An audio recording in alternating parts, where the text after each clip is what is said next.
Welcome to this edition of the Native News Update. I'm your host for today's program, Paul DeMain. Many of the stories viewed here can be found at our website at indiancountrynews.com. Here's the news from the day from the Associated Press and other Native news sources.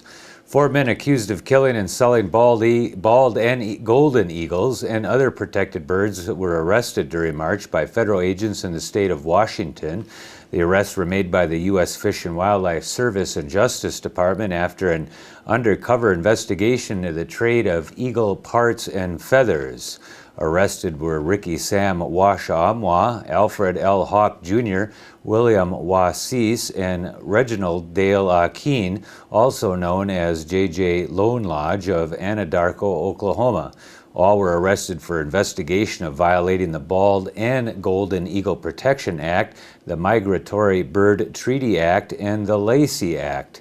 A complaint filed in federal court in eastern Washington alleges that Hawk sold undercover agents a bald eagle tail, 2 golden eagle tails, 1 set of golden eagle wings, 4 red-shafted northern flicker tails, 4 rough-legged hawktails, and 2 northern harrier tails, all for $3,000. A second complaint contends Hawk and Wasis hunted and killed 3 bald eagles by sitting near some wild horses killed to bait and attract the birds. A third complaint alleges that Washaamwa sold 1 golden eagle tail to an undercover agent for $500. The fourth complaint, filed in federal court in Oregon, alleges that Akeen made several sales to an undercover agent, including 2 fans made from juvenile golden eagle feathers, worth more than $3,000. A Montana police chief has been charged with 8 felony counts related to the killings of 4 moose on the Fort Peck Indian Reservation. Popular Police Chief Chad Hilday was charged in Roosevelt County District Court with 4 counts of unlawful possession of a game animal. He also faces 4 counts of solicitation, which occurs when someone commands, encourages, or facilitates the commission of a crime. Hilday is scheduled for arraignment March 25th. Sheridan County Attorney Stephen Howard said Hilday took his 14-year-old son hunting on the reservation July 4th last year, and the boy shot 4 moose, including a young bull and 3 cows. Captain Mike Herman, a game warden for Montana Fish, Wildlife, and Parks, said he and Fort Peck Tribal Warden Bruce Bauer went to the Popular Police Department the following day, where they were met by an officer who immediately asked if they wanted moose burger. Hilday said he thought his adopted son was an associate member of the Fort Peck tribe because the boy was born on the Turtle Mountain Chippewa Reservation in North Dakota, the court documents say. Another union vote will take place for some workers at the Foxwoods Resort Casino in Connecticut. The Westport-based United Food and Commercial Workers is filing a petition for an election next month on behalf of bartenders, beverage servers, and bar porters. The union has agreed to respect tribal sovereignty as it seeks to represent about 400 workers. Last fall, the United Auto Workers, the union representing dealers at Foxwoods, agreed to begin negotiations for a contract with the Mashantucket Pequot tribe under tribal law rather than federal labor laws. The National Labor Relations Board had ordered the casino's management to begin bargaining with the UAW, which represents the 2,600 workers. The U.S. Senate has voted to lift a decades-old ban on development on about 700,000 acres in Arizona's Black Mesa region that both the Navajo and Hopi claimed as their own. The Senate unanimously approved a bill by Arizona Senators John McCain and John Kyle to lift a ban on development in the Bennet Freeze area. The ban had prevented about 8,000 Navajos who live there from putting in electric lines, repairing leaky roofs, and running water lines to their homes unless the improvements were approved by the neighboring Hopi tribe. The ban was opposed in 1966 by former U.S. Commissioner of Indian Affairs Robert Bennet as a way to settle the land dispute between the tribes. The Bennet Freeze area on the western edge of the Navajo Nation includes 9 Navajo communities and arguably is the most depressed area on the 27,000 square mile reservation.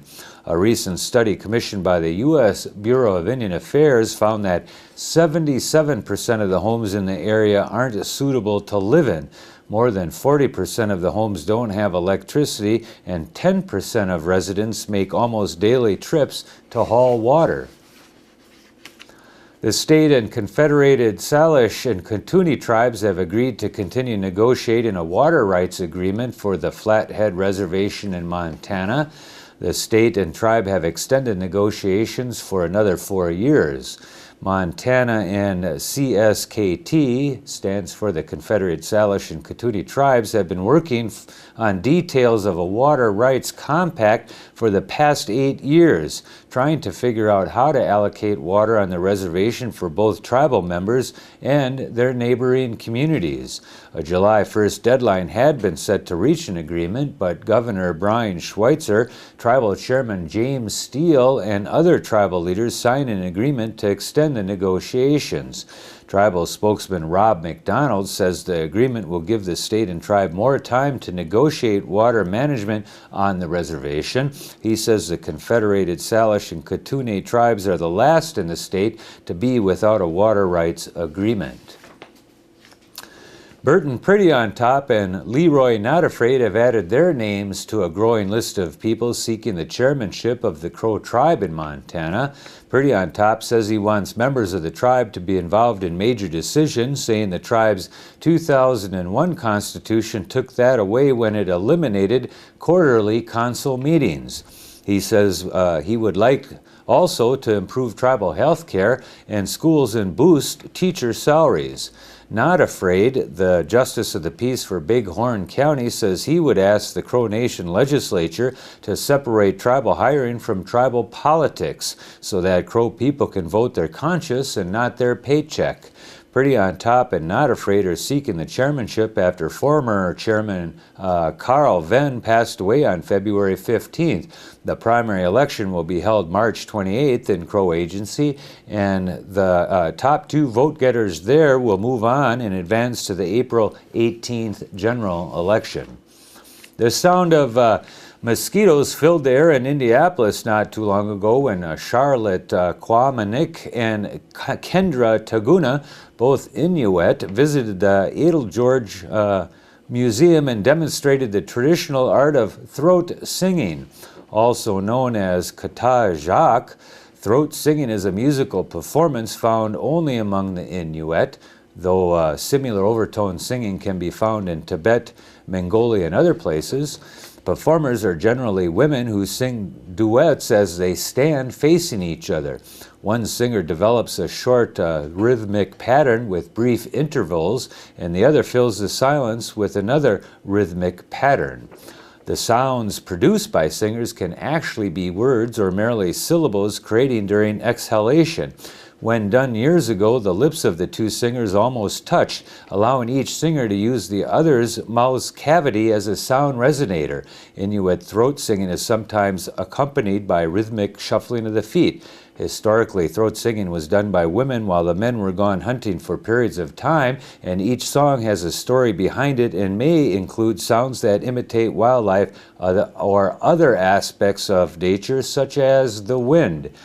And that is the latest roundup of news from Indian Country on this edition of the Native News Update. We want to thank our underwriters for helping us with this broadcast and for you for joining us. Miigwech.